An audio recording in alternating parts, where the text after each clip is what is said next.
Welcome to the Tech Ranch, live and local here on Super Talk 1270. The latest gadgets, online security, websites and apps, social media, and so much more. How can technology help you? Let's find out. It's time for the Tech Ranch on Super Talk 1270. From our studios in beautiful Mandan, North Dakota, along the mighty Missouri River, here is your guru of geek, Marlo Anderson. Transportation is changing. Whether you are using apps like Uber or Lyft to catch a ride, looking forward to a ride in an autonomous vehicle, being whisked away in a high-speed transport like the Hyperloop, or even owning your own PAV, which is a personal air vehicle, the choices you will have in the future will be faster, easier, and safer. Today is part one of a four-part series on the future of travel. We also hear a lot about big data, or Big D. Big D. I was looking for data. Kenneth Reeves from Charter Global will be joining us later to explain about how big data is changing our lives. And in the studio, we have Lair Dog. Hello there. Larry LeBlanc. Mm-hmm. Uncle Lair. Good. Yeah. Everything's good. Nice to be here. Every now and again, I get to make a cameo. I love that you get to be in the show occasionally. I think it's like fun it that you're here. And, of course, we also have a change on the programming note. Producer extraordinaire Jim Walsh is not behind. He's relinquished the control panel to the tech geezer. Yes, the geezer is doing what he does. And what is that? Period. He's Usually just doing sleep. what he does.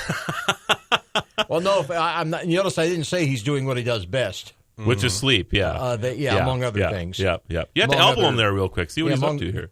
Yeah, this is interesting that we're talking about transportation today. Why is that? Because I'm planning a trip home to Louisiana to see my dad, who's 83 years old and my very, goodness. very healthy. That's and cool. So I go home often. Excellent. Airfare from here to Louisiana, since American Airlines has started servicing us, Right. is so much cheaper.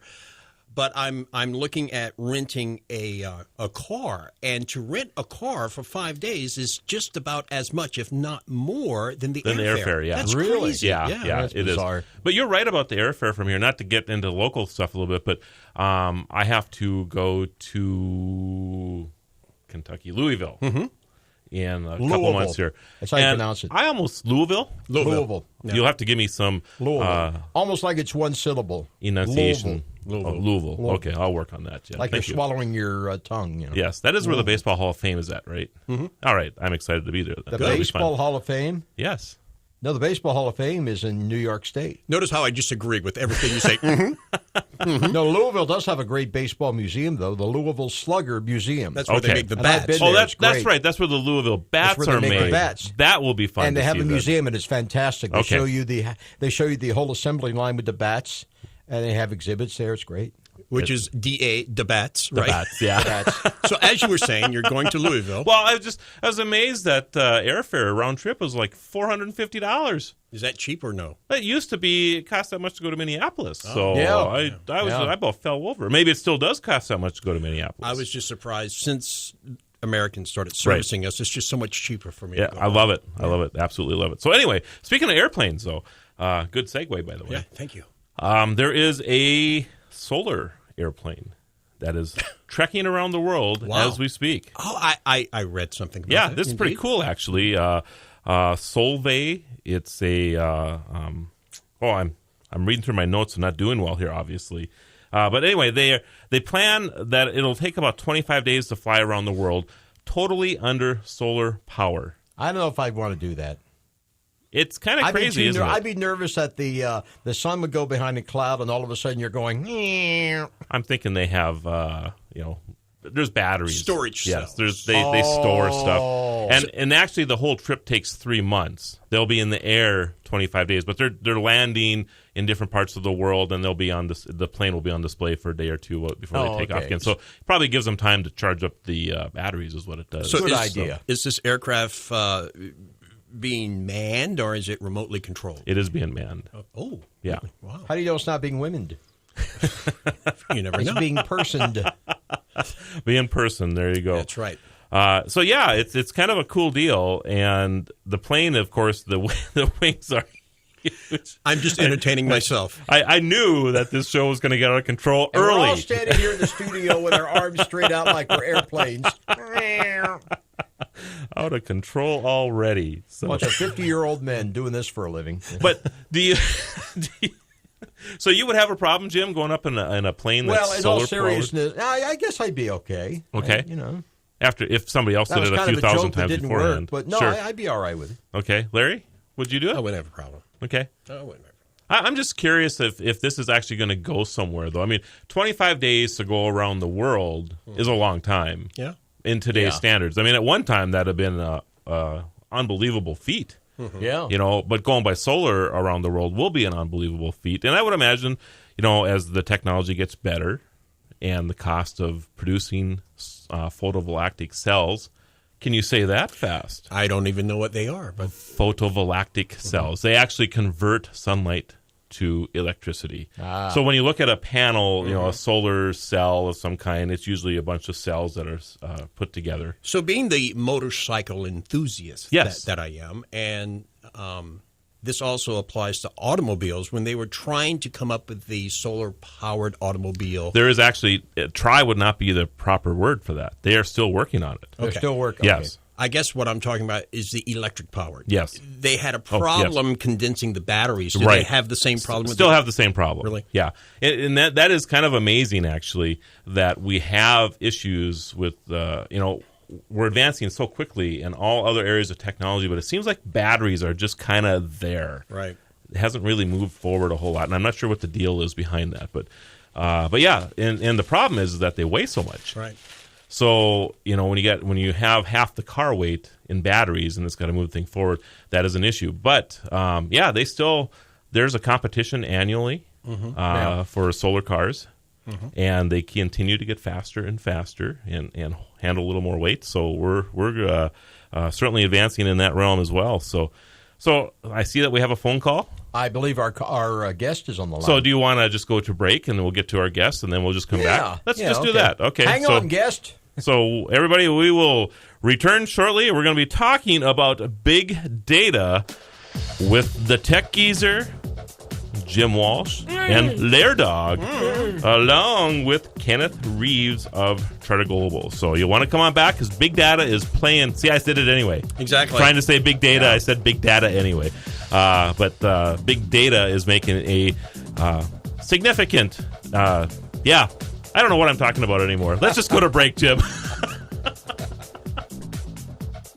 Right now, 41. Get the app called Radio Pup for your iPhone and take us everywhere you go.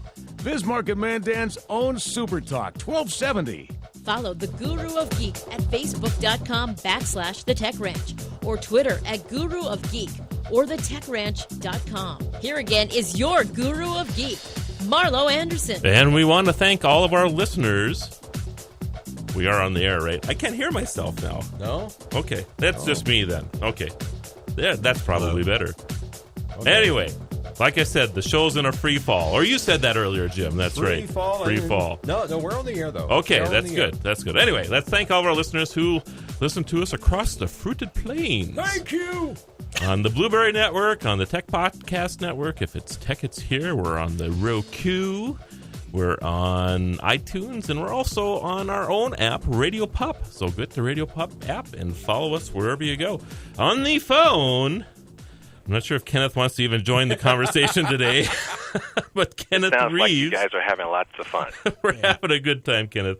Kenneth is the Senior Vice President of Client Services and Strategy with Charter Global, and he's here to talk to us about big data. Now, I'm going to say data many times here, Kenneth. I'm just warning you right away, but pleasure to have you on the show. Oh, thank you very much for having me. Big data, tomato, it's all the same. And what I would like to do is share a little bit about what's going on at Charter Global. Okay. But before I get into one brief case study, the question is when to employ big data. Well, if you don't mind, I'm just going to back you up just a little bit. Why don't you explain to everybody what big data is? Because, Lair Dog is sitting here and has no clue what we're talking about, I'm guessing. That puzzled look. So why don't you explain what big data is? I would say years ago, back in the Stone Ages, back in the 80s, as relates to technology, we focused on a lot of relational databases, and that was very, very silo. But now in today's technology, you have all of the different mediums, whether it's Twitter, your Instagram, and all of the different vast data that's coming across. And as it relates to big data, it's really trying to consume all of that unstructured data and provide good use out of it. Okay. So there you go. That would be a very, very brief analogy as it relates to big data. And you could make the assumption that, we're because of data, we're collecting more data because data begets data. I mean, as we learn more about what's going on in our world, and that's why, there's the doubling of information. It used to be, I need to look at this graph again, but it's like we double the amount of information that we collect now, like every 2 years. Wow. And it used to be, it took, the fact, if you go back quite a ways, it took 1,000 years the first time, and it took, 190 years the second, whatever it was, Yeah. Now it's accelerated because we learn more about the human brain, we know more about the human body, for example, and we just keep learning more and more all the time. So it's a collection of all this and how we can deal with the data in a good way. So, all right, keep going, Kenneth. All right. Well, I wanted to share just 3 points as it relates to when to employ or be able to take advantage of big data. One point is, from our customer point of view, is to get closer to their customers. That has been one of the key points our clients have been asking about us to help them. The other point is to know more about their competitors because there's so much data out there. It's able to really understand what is happening. And then the last point is to develop new services based on how their customers use their own products. And that actually leads into a very brief case study I wanted to share. All right. Well, we're anxiously, especially Larry. He's just waiting because he has questions that he doesn't even know he wants to ask yet. Mm-hmm. So. Well, I tell you guys, one of our clients asked CGI to help them assist their customers improve their home heating bill. Now, you would say to yourself, what in the world does big data have to do with home heating bill? Mm-hmm. Well, this particular client has millions and millions of data, and if you think of your home where you actually have all the different points from a security system standpoint, where you have points with your window, you have points on your doors, essentially they use this system to be able to figure out how to actually tap into a home and be able to provide their customers the right temperature to actually save on their heating bill. So one thing that we were able to do with our data scientists, we were able to create an algorithm to successfully control all of the household temperatures so that it could become more cost efficient for the customer for a cost saving standpoint. And the very, very brief results of that was that they were able to actually improve on their customers' home heating bill. So essentially, if you actually take in all of this data, they were actually able to pinpoint when was the best time that the customer should adjust their temperature at a certain time based on the different points that was actually being monitored in their home. So do you have an idea about what percentage of cost savings they were able to obtain with this? Well, I would say it was probably between 20 to 25% cost saving. That's pretty significant then. So that's pretty cool. Significant. Yeah. So interesting. So do you have maybe other samples? Or Larry, do you have a question? No. Kenneth? Okay. Wow. No, I don't. He's still in his own world over really here. Really talking above my pay grade here, but I'm trying to follow along. So the collection of all the sensor data that you were able to get around windows and doors and that type of thing allowed the customer to basically make changes in the thermostat to save 20 or 25% on their heating bill. That's correct. That's pretty amazing. So, okay. Any other quick samples you can give us? Well, if I were to share another example, it was actually an insurance company. And essentially, as you know, the insurance company, as far as the prices, is actually increasing. This particular company, they actually focus on the various products that is actually being provided to the clients as it relates to the insurance folks. And what they were able to do is be able to go through all of the client's information to be able to source and identify which was the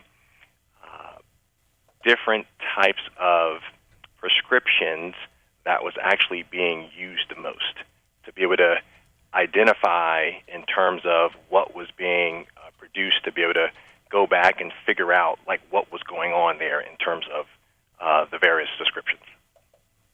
So there's a lot of potential in pretty much any industry that we're talking about right now using big data.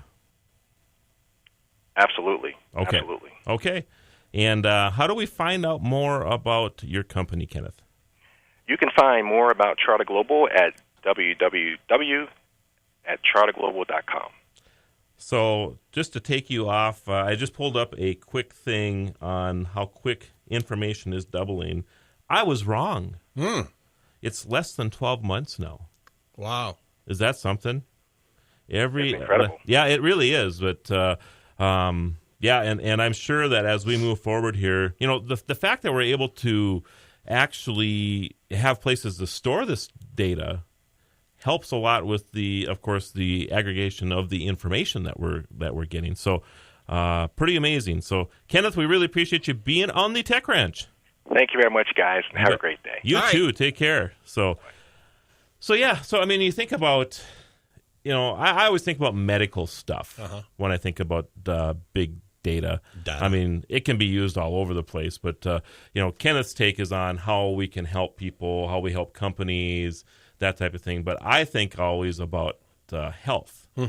And you know, as we know more about the brain, right? Now, your brain might not take too much to to figure out there, but Jim's on the other end, or the tech geezer. Oh my goodness, you know, he's got a lot of information stored up there. So but I'm just kidding, guys. But you know, it is one of those things that as we learn more about things, we're able to help humanity more because of it. So that's probably the big thing that drives big data. I think the other thing, which I would be concerned about, is how do you protect your own data? I knew you were going to go there. Right. Yeah.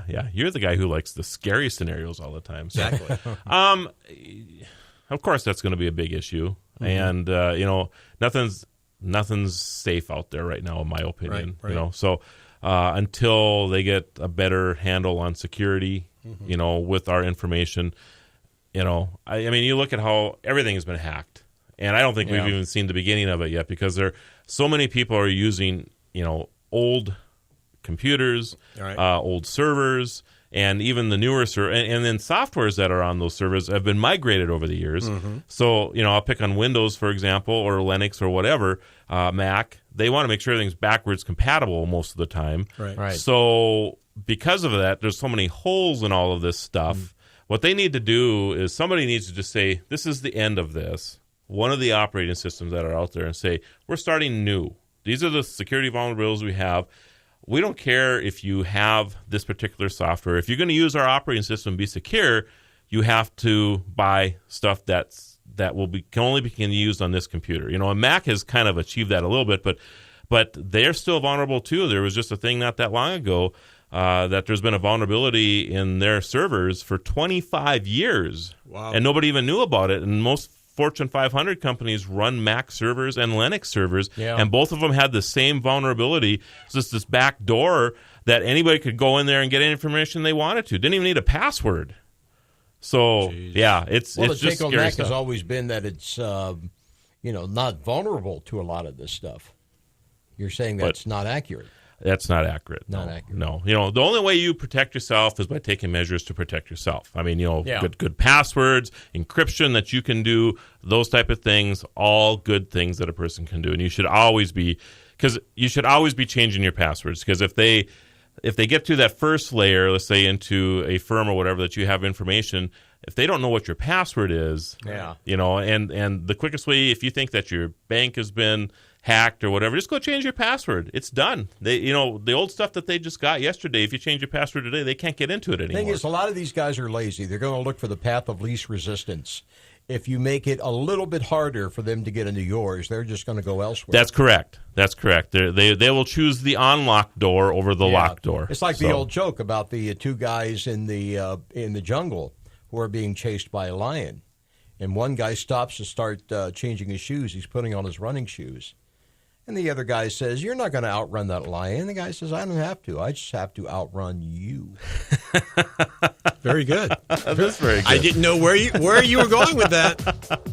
Well, after the break, everybody, we're going to switch gears literally back to transportation. All right. And all kinds of cool stuff we're going to be talking about, including the Hyperloop. So come on back. Right now, 41. Get the traffic and weather information you need anytime on Super Talk 1270 and online at supertalk1270.com.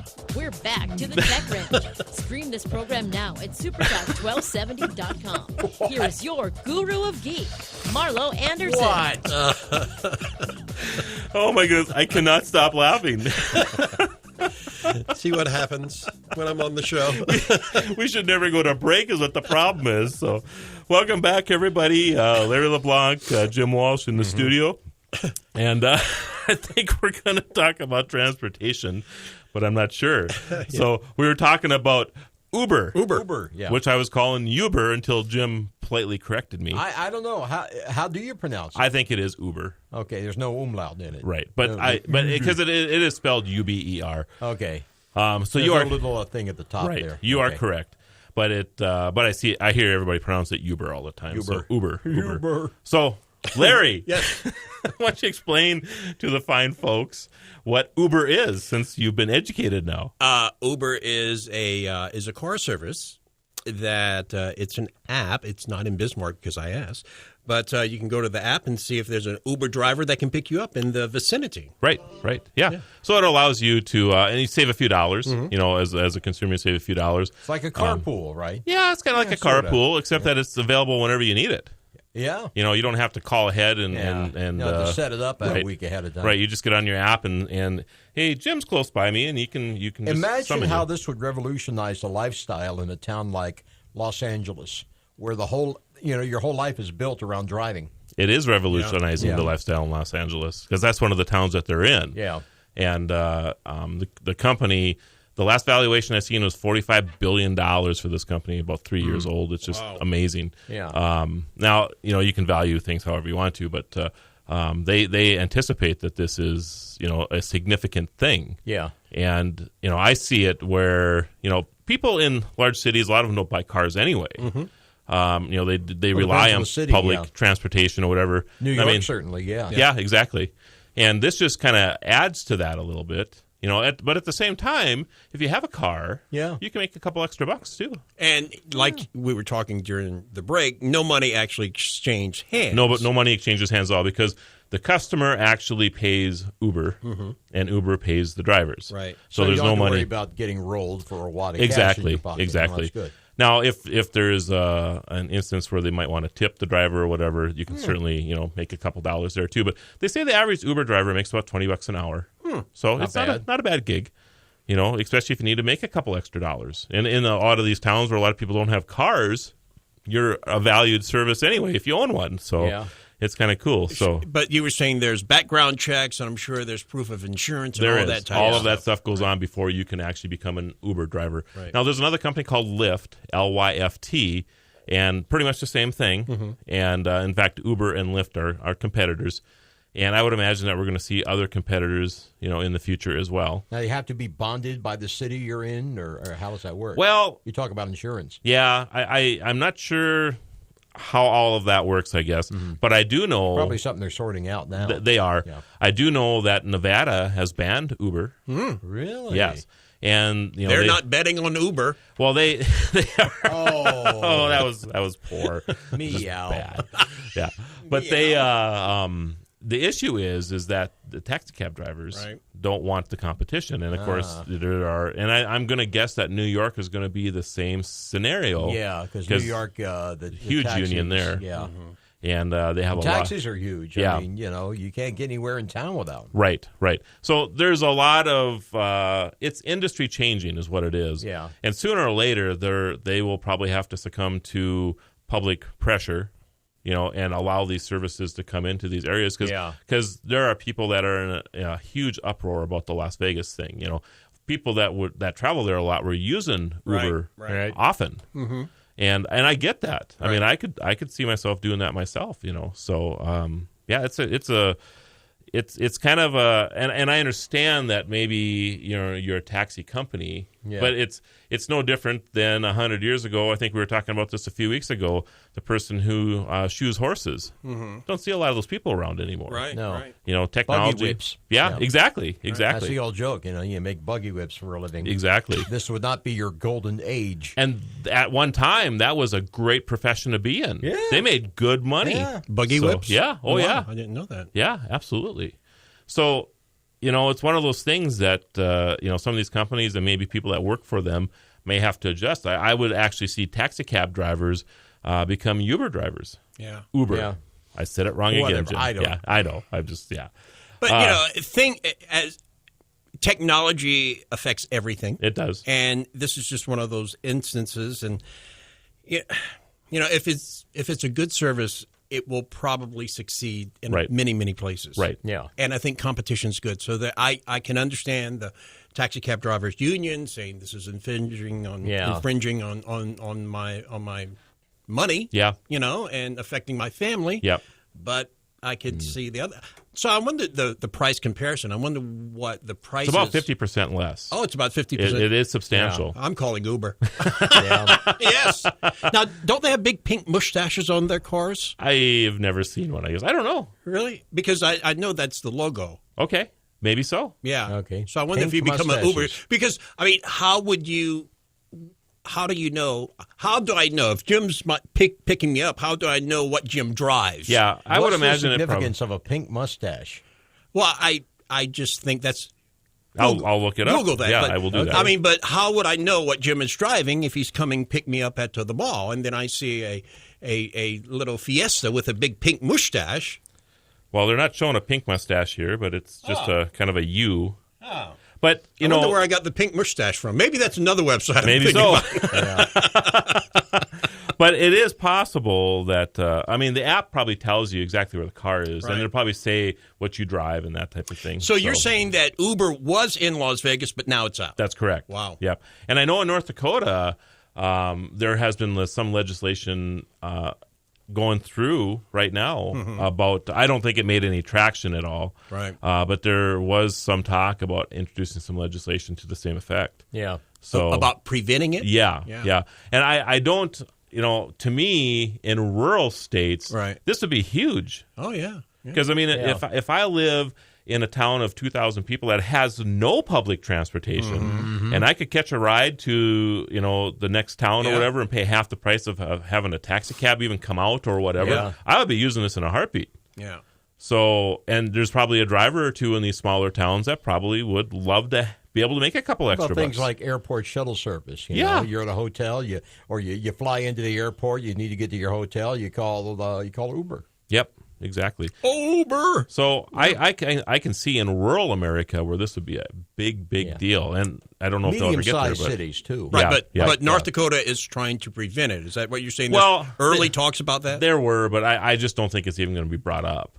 I think the bill was dead in committee. Yeah. This isn't techie, but I find it interesting that they're trying to prevent the powdered alcohol from coming here. I know it has nothing to do with techie, but how convenient that is.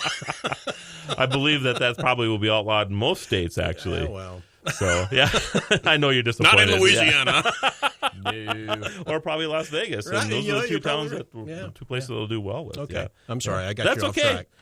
There's technology in that too. How do they make powdered alcohol? Yeah. Yeah. We all know how to drink it. That's right.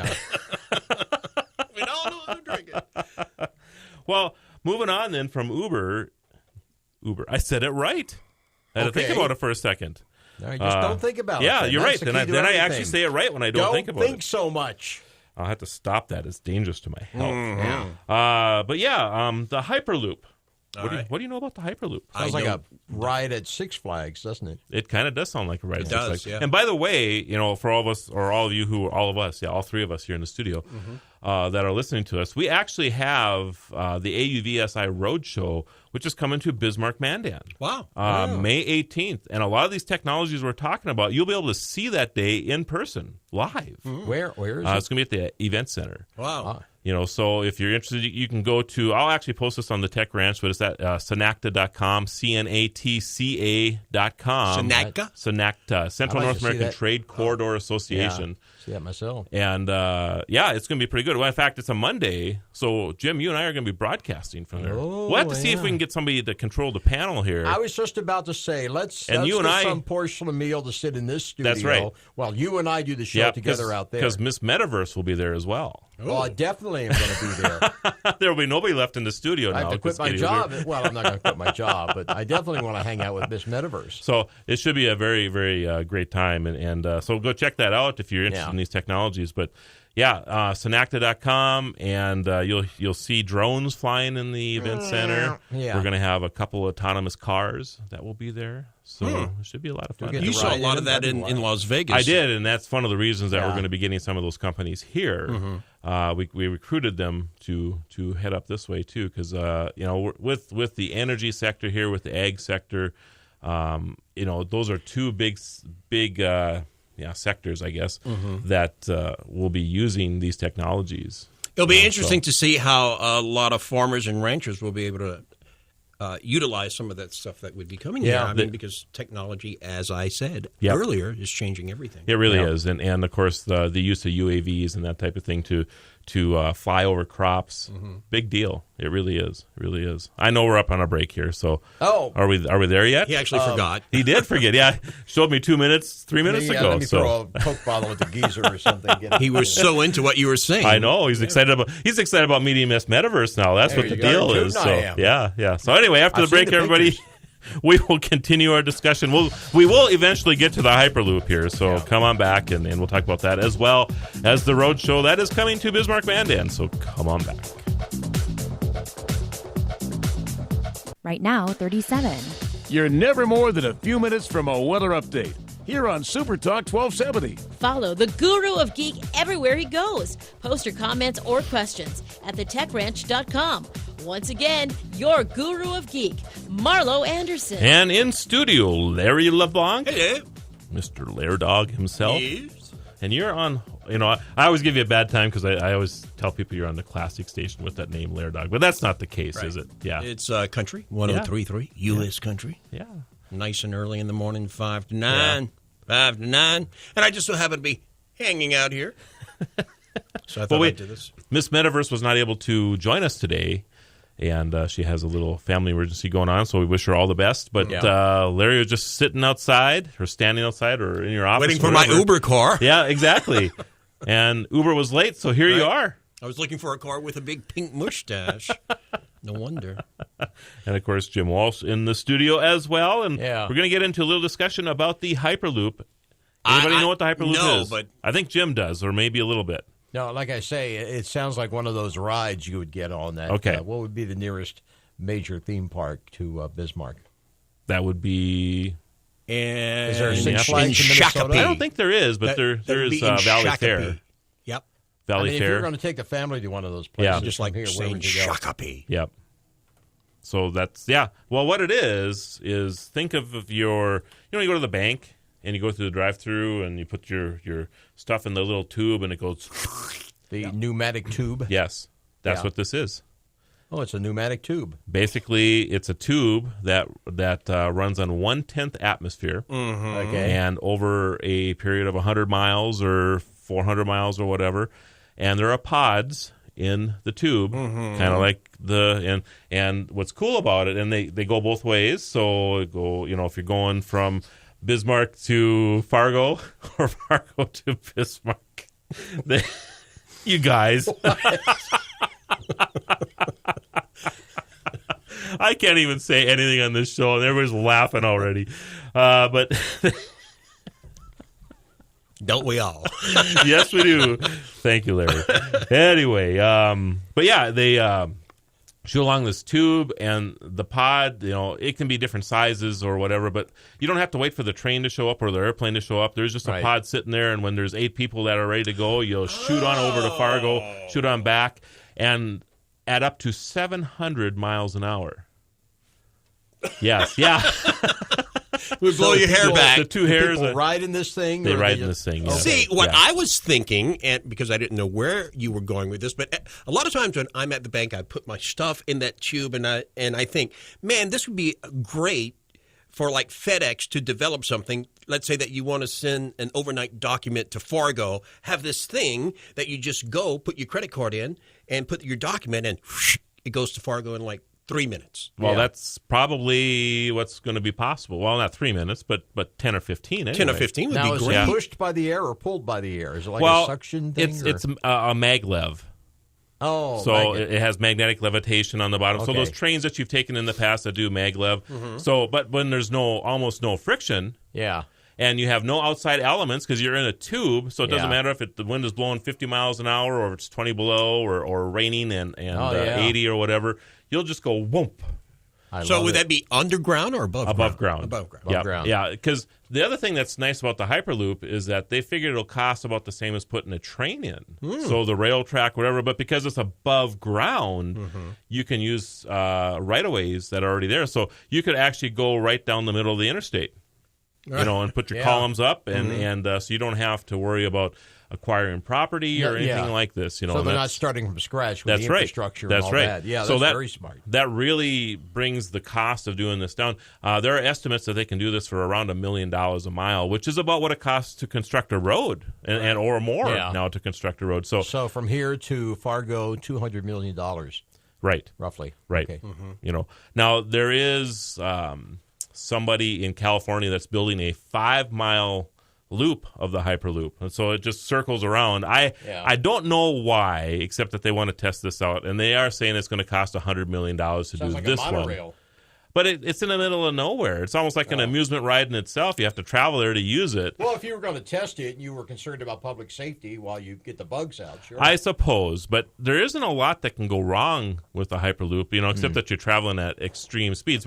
But the thing that's nice about a Hyperloop is that you are in a tube, and if something happens to that tube, let's say it breaks somewhere or whatever, what's going to happen is just going to fill with atmosphere, and it will slow down. It's not, you just won't be able to travel 700 miles an hour anymore. You'll slow down dramatically. So, there's that tube adds another layer of protection, I guess is what you could say. So, I'm pretty excited about this. And the other thing is you were talking about envelopes and stuff, but what about other commerce? Right. I mean, if you had a Hyperloop, let's say from North Dakota to Texas, imagine the stuff that we could just. You could imagine the stuff we could send down there. You could. What is Houston known for fish? Nothing. Okay, I didn't know what came out of the Gulf down there, but I mean, there's a lot of things that come out the Gulf. Bubblegum shrimp.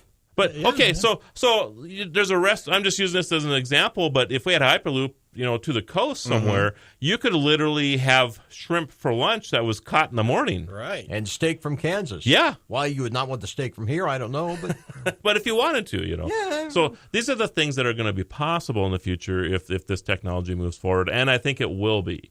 Now, how far in the future are we talking? Well, they're actually building the first Hyperloop in 2016. Okay. And I have some information that I wish I could divulge right now, but there's a 100-mile one that will be developed probably in the next couple of years as well, and I will be making that announcement hopefully at the AUV SI Roadshow on this show. We'll just say that right now. We'll make the announcement on this show. Right. It's actually a very significant development, so I'm hoping that we'll have those details in place by that time. So it'll be pretty cool. Wow. And it's about the Hyperloop. So Hyperloop. Yeah. Boy, that's something, huh? The thing that's interesting about it, though, is that, in order to get to the 700 miles an hour, you have to have a long enough stretch to get to that point. Because if a Hyperloop's only 100 miles long, you'll never get to 700 miles an hour. Right. There's no way. Yeah. Or from Lincoln to Fort Lincoln. Yeah. That would be the pooter. But the pooter. It's back. The pooter's back. So the last thing, unless you want to talk about the pooter, I don't care. No, that's all right.